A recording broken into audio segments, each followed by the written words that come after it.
So it's Rod here, but attribution to this also goes to a couple of my colleagues who've worked on this. We've got a team of water market experts who advise on the market at Marsden Jacob, so Simo Turvinen and Stuart McLaughlin, who've also been of great assistance in putting together the following set of slides.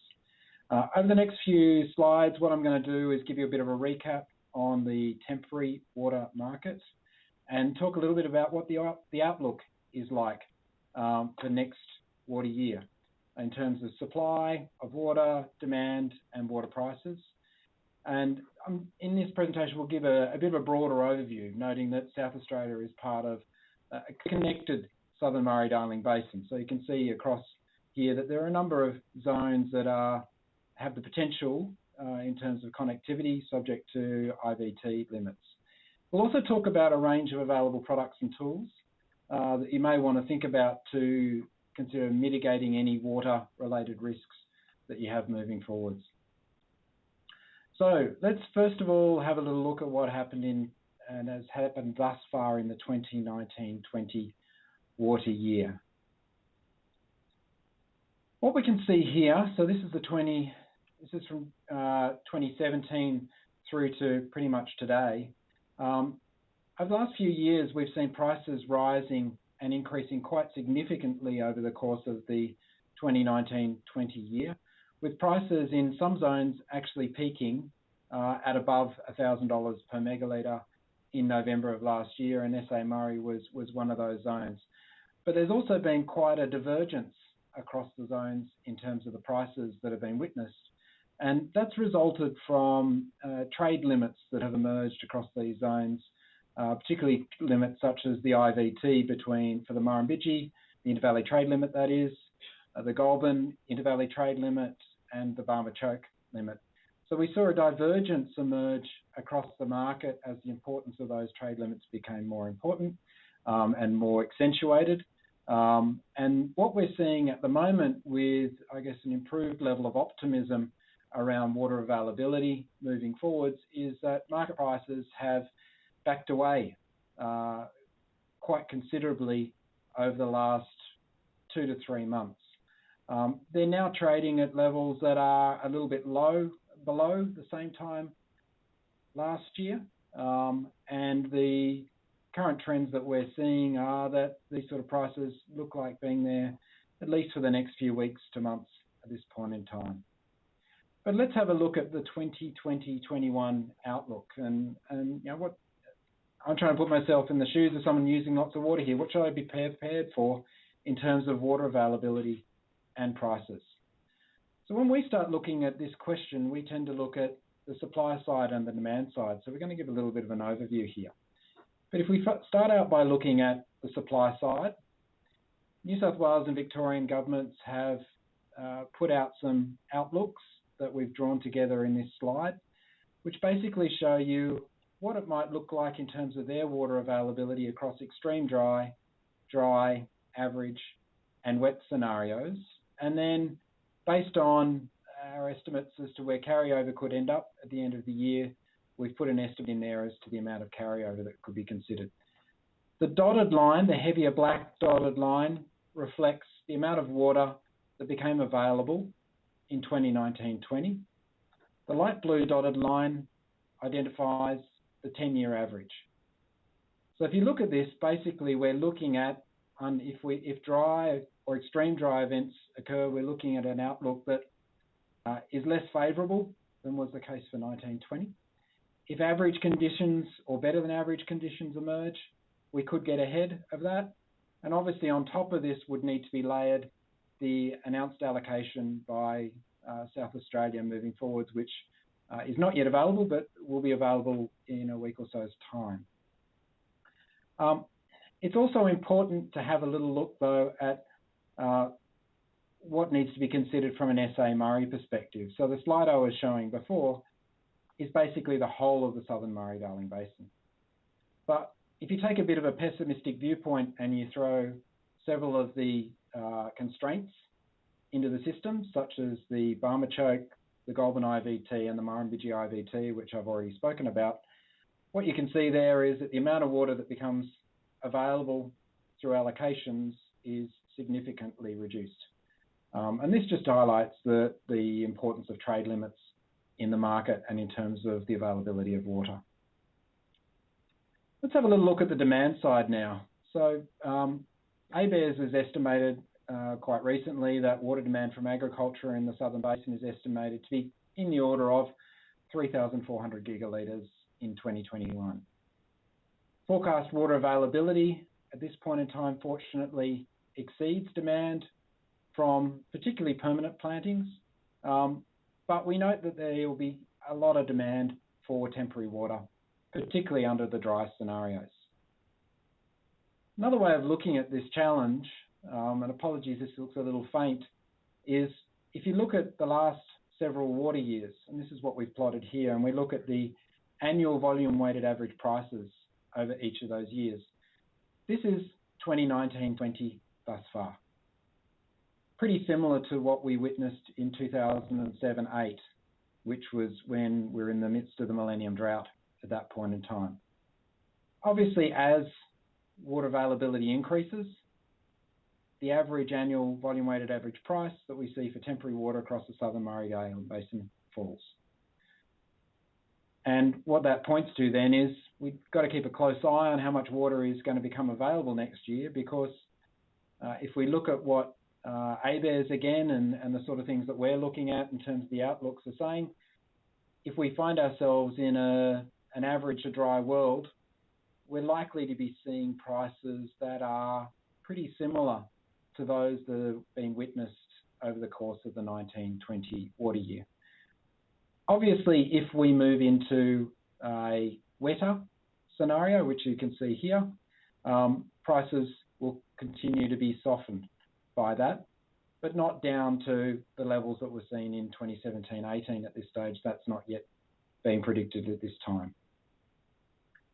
So what sort of products are available to help you think about securing water for next year is a commonly asked question that we get confronted with. So these next few slides, we talk a little bit about planning ahead for another dry year. Effectively, there are a range of products that are now available in the market. The key products really are the temporary and permanent water products. So temporary water is when you're buying allocation, but price risk can be significant depending on when you're buying it. Permanent entitlements are also an option, but as many of you would be aware, prices, particularly for higher reliability products across the Southern Basin, are effectively at all-time highs. So you need a fair amount of capital, and there's always an allocation risk against these in dry years. But you also may want to consider things like using carryover capacity to take water from one year to the next, or you may want to think about other secondary products. Now, just to be clear, we at Marsden Jacob don't trade water, don't hold water, and the like. We just advise on it so we can stand clear of the market. But key emergent markets that have really grown in recent years in the secondary space include leases, so entitlement leases, forward allocations, and carryover parking. And they all have, I guess, quite different features in terms of how they work. One of the key things with a lease is that typically you carry a certain amount of risk around the forward allocation, as in you get the allocation that is announced. Whereas under a forward allocation trade, you're basically buying temporary water with a future delivery date that's been agreed, which may be this water year, or it might be a subsequent water year or years. Parking has also become more and more common over recent years, and it's a means of basically carrying over allocation water from one year to another, where a contract is struck so that they're basically the purchaser is effectively renting carryover space from another entitlement holder to carry the water over, and it's returned to the placer of the order in the following water year.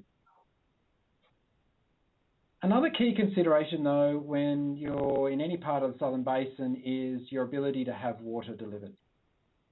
So in this slide and the next couple, we talk a little bit about risk considerations around this. One of the things to note for South Australia is that under current trading rules, temporary water can always be traded from a number of zones, particularly the Victorian Zone 6B and 7 and New South Wales Zone 11. And we've highlighted these three zones on this map. Subject to trade limits and IVTs, it's also possible to have water delivered from other parts, but it's not the case of always where they're concerned. So if you're thinking about buying water from interstate, then be mindful of deliverability risk. Secondary products have a range of pros and cons. I just want to touch on these briefly. Forward contracted volume is guaranteed, no allocation risk. You need to put a deposit on it. One of the issues that can present with this, though, is they can be expensive. There's a price premium often in place compared to temporary water prices. And currently forwards that we're seeing are selling for around $700 to $800 per megalitre. Entitlement leases are longer term solution, but they're subject to an allocation risk. Leases are currently in the market at around $400 per megalitre in Zone 7 or SA Murray Class 3, and more like $500 per megalitre for Zone 11 in New South Wales. But they tend to be of a longer term, so they're more like 2 or 3 years or even longer. Carryover parking is typically cheap. Currently seems to be about $40 to $50 per megalitre to park on a Victorian low reliability entitlement. And under the current outlook, the risk of spill for carryover or related to carryover is low. But if you don't have excess water, you've got to buy that water off the temporary market at the current price, $400 plus in many parts of this zone. And don't forget that you can lose up around 5% on evaporation if you carry water over in Victoria. So in the slide deck, which is available in the resources, and this webinar is also being recorded, so you'll be able to see it through that resource folder. We put in here some of the key features of leases, forwards, and carryover parking, highlighting some of the risks that if someone is thinking about participating in these secondary product markets, that you need to think carefully about. And those risks vary depending on the products that you're talking about. There's allocation risks, there's rules risks, there's price risk, and you also need to think about who is actually going to bear the risk. Where to from here? A little bit later on, we're going to talk about water flow. We've been partnering with the federal government to provide water flow, which is a technology basically to help water market participants. There are a range of products already on there, which my colleague Stuart will give you a rundown on. But I'm also liking to alert you to the fact that there will be more products that we're working on with South Australia that will be South Australian market specific, that we are currently helping prepare and put together and will be available in the coming period. So in conclusion, water markets are sensitive to many supply and demand drivers. Water availability continues to drive the outcomes in the allocation market. So there's a very strong correlation between the amount of water that's available and where the prices go. 1920, we saw continued dry conditions, low average inflows, low announced allocations, and very high temporary market prices, peaking at above $1,000 per megalitre in November of last year. 2020-21, shaping up to be similar. Could be drier, could be wetter. In putting this together, we've been a little bit more pessimistic maybe, but trade limits are also important in thinking about their potential to reduce water availability, such as below the choke and above the choke being a key limit. Secondary products, carryover parking, leases, forwards are available to help manage these risks, but think carefully about their pros and cons. And there's a range of technology solutions that are being put out into the market. Waterflow One, there are others as well which are excellent, that are going to help you to understand and reduce risk when you're interacting with the water market. So that's your outlook. There's a few of us available to assist.